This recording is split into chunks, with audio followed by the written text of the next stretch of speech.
Tout le monde parle de l'agriculture, du mobile money, des startup tech et c'est bien. Mais ce n'est pas là que se jouent les vraies fortunes de demain. Dans cette vidéo, je vais te parler de 3 secteurs que presque personne ne surveille encore sur le continent. 3 secteurs qui sont à la croisée des tendances démographiques, technologiques et politiques les plus puissantes d'Afrique en ce moment. Si tu es entrepreneur, investisseur ou simplement quelqu'un qui veut comprendre où va l'argent, tu vas vouloir rester jusqu'à la fin de cette vidéo. Parce que les gens qui positionnent leur business sur ces marchés aujourd'hui, dans 5 ans à 10 ans, on va parler d'eux. Avant d'aller dans le vif du sujet, il faut qu'on se mette d'accord sur quelque chose. Quand on parle de croissance en Afrique, on entend souvent les mêmes histoires. L'agriculture, le numérique, les fintech, l'immobilier. Ces secteurs sont réels, ils sont importants, mais ils sont aussi déjà très connus. Et quand un secteur est connu, les meilleures places sont souvent déjà prises. Ce qui m'intéresse, c'est ce qui devrait t'intéresser. C'est ce qui est encore sous le radar. Ce qui est réel, documenté, en train de se construire, mais pas encore dans toutes les bouches. Alors, qu'est-ce qui rend ce moment unique? 3 forces sont en train de se rencontrer en Afrique simultanément, et c'est rare dans l'histoire économique. Premièrement, la démographie. 60% de la population africaine a moins de 25 ans. C'est 700 millions de personnes qui entrent dans l'âge de consommer, de produire, de créer. Ce n'est pas une statistique abstraite, c'est un moteur économique réel. Deuxièmement, la technologie. Le smartphone a sauté des étapes entières de développement. Des continents entiers passent directement au digital sans passer par des infrastructures traditionnelles coûteuses. Ça crée des fenêtres d'opportunités qui n'existent nulle part ailleurs. Troisièmement, les politiques. La zone de libre-échange continentale africaine est en train de redessiner les règles du commerce intra-africain. Ce n'est pas encore parfait, mais le mouvement est enclenché. C'est dans ce contexte que je vais te présenter les 3 secteurs. Alors si tu es prêt, on commence. Le premier secteur, c'est l'aquaculture. Et je vois déjà certains d'entre vous qui font une grimace. L'élevage de poissons, sérieusement, laisse-moi te donner les chiffres. L'Afrique consomme plus de 11 millions de tonnes de poissons par an. Et pourtant, une part massive de ce poisson importé, du poisson congelé, qui vient d'Asie ou d'Europe, souvent de mauvaise qualité, vendu à des prix qui pèsent lourd sur les ménages. Pendant ce temps, nos lacs, nos fleuves, nos côtes sont là. Le potentiel naturel est immense. Il est sous-exploité. Ce qui change aujourd'hui, c'est la modernisation des méthodes. On ne parle plus de quelqu'un qui a un étang traditionnel dans son village. On parle de fermes piscicoles modulaires adaptées aux conditions climatiques locales, de systèmes intégrés où l'aquaculture se combine avec l'agriculture. Les déchets des poissons fertilisent les plantes nourrissent les poissons. Un cycle fermé, rentable et durable. Mais voici où ça devient vraiment intéressant pour un entrepreneur. Ce n'est pas forcément dans l'élevage lui-même que se trouvent les meilleures opportunités. C'est dans tout ce qui entoure l'élevage. La production d'aliments pour poissons. Aujourd'hui, les pisciculteurs africains importent majoritairement leurs intrants. Donc, quelqu'un qui industrialise la fabrication locale d'aliments aquacoles, c'est une position dominante. La chaîne de froid et la logistique. La majorité des pertes post-capture viennent d'un manque de froid. Construire des solutions de stockage et de transport adaptées aux réalités locales, c'est une mine d'or. La transformation et le packaging. Filets, conserves, produits fumés à valeur ajoutée. La demande est là. L'offre locale, elle, est quasi inexistante à grande échelle. L'aquaculture en Afrique, c'est un secteur de niche qui est en train de devenir un secteur de masse. Et les premiers qui s'y positionnent maintenant, ils vont écrire les règles. Le deuxième secteur va peut-être te surprendre davantage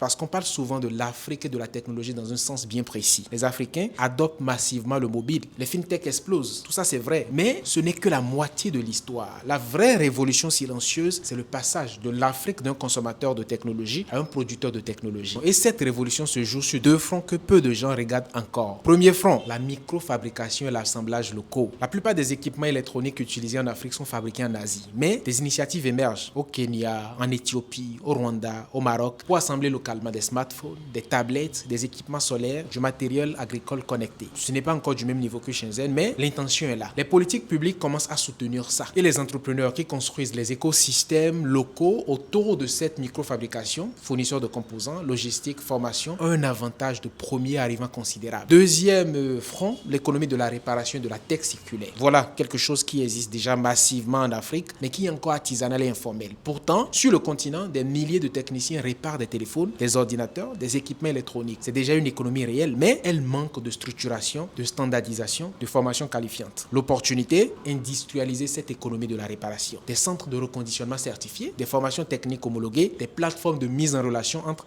technicien et client. Et au-delà de la réparation, c'est toute la tech circulaire, réutilisation, reconditionnement, recyclage responsable des appareils en fin de vie, qui est en train d'émerger comme secteur à part entière, soutenu à la fois par la demande locale et par des réglementations environnementales croissantes. La révolution tech africaine ne vient pas que de Lagos ou de Nairobi. Elle vient aussi des mains de ces centaines de milliers de techniciens qui chaque jour maintiennent en vie la technologie de tout un continent. À toi de leur donner les outils pour passer au niveau supérieur. Le troisième secteur, c'est celui qui m'enthousiasme le plus et je pense que c'est celui qui va surprendre le plus de sceptiques dans 10 ans. L'économie créative africaine. On commence à en parler, mais on est encore loin de mesurer l'amplitude du phénomène. Commence par ce que tu connais déjà, l'afrobeat, Burna Boy, Wizkid, Davido. Ce n'est plus de la musique africaine qui plaît en Afrique, c'est de la musique africaine qui remplit des stades à Londres, à Paris et à New York. C'est un marché mondial, mais la musique n'est que la partie émergée de l'iceberg. La mode, par exemple les créateurs africains du Bénin, du Sénégal, du Nigeria, de Côte d'Ivoire commencent à s'imposer sur les plateformes mondiales. Le tissu africain n'est plus cantonné aux cérémonies locales, il devient une déclaration de style global. Autre secteur, les films et storytelling. Nollywood est déjà la deuxième industrie cinématographique mondiale en volume et avec Netflix, Amazon Prime et d'autres plateformes qui signent des accords avec des producteurs africains, la distribution mondiale devient réelle. Prenons aussi le secteur des animations et des jeux vidéo, un secteur vraiment excitant. Par exemple, des studios africains émergent au Kenya, en Afrique du Sud, au Nigeria. Ils proposent quelque chose que quelqu'un d'autre ne peut proposer, c'est-à-dire des narratives, des esthétiques, des univers qui s'ancrent dans 5000 ans de culture et de mythologie africaine. Le monde est affamé de nouvelles histoires. L'Afrique en regorge. Et la clé qui déverrouille tout ça aujourd'hui, c'est la distribution numérique. Un créateur à Cotonou, aujourd'hui, par exemple, peut toucher une audience mondiale sans passer par un intermédiaire traditionnel. Spotify, YouTube, Etsy, Beyoncé, TikTok, les plateformes sont des autoroutes ouvertes. La vraie opportunité pour les entrepreneurs, c'est de bâtir l'infrastructure autour de cette création. Label de musique indépendant, agence de représentation d'artistes, studio de production, plateforme de monétisation de la propriété intellectuelle africaine. Les créateurs africains ont le talent. Ils ont besoin de structures pour le valoriser à sa juste mesure. Alors, récapitulons, 3 secteurs, 3 opportunités massives, 3 marchés qui sont encore à construire. L'aquaculture, pour ceux qui veulent nourrir le continent et s'enrichir en le faisant. La tech locale, pour ceux qui veulent bâtir l'infrastructure technologique africaine de demain. L'économie créative, pour ceux qui veulent exporter la culture africaine à l'échelle mondiale. Ces secteurs ne sont pas des théories, ce sont des marchés réels, avec de la demande réelle, des acteurs qui construisent en ce moment même. La question n'est pas si ces marchés vont exploser. La question c'est, est-ce que tu seras dedans quand ça arrivera? Ce que je te recommande concrètement, premièrement, choisis ton secteur, pas les 3. 1, celui qui résonne avec tes compétences, tes ressources, ta vision. Deuxièmement, commence à te former. L'ignorance est le seul vrai obstacle. Chaque secteur que j'ai cité a des acteurs pionniers, des ressources disponibles, des communautés actives, va les trouver. Troisièmement, passe à l'action avant d'être prêt. Les gens qui attendent les conditions parfaites n'agissent jamais. L'Afrique de demain sera construite par ceux qui commencent imparfaitement aujourd'hui. Et si tu veux aller plus loin dans ta stratégie business, construis un modèle solide, trouver tes premiers clients, structurer ta croissance, c'est exactement ce que nous faisons chez Client Booster et que je propose sur cette chaîne. Alors n'oublie pas de t'abonner, de liker, de partager. Ne passe pas sans laisser un commentaire et me dis quel secteur te plaît le plus. Je serai ravi de le lire et à très vite, cher ami.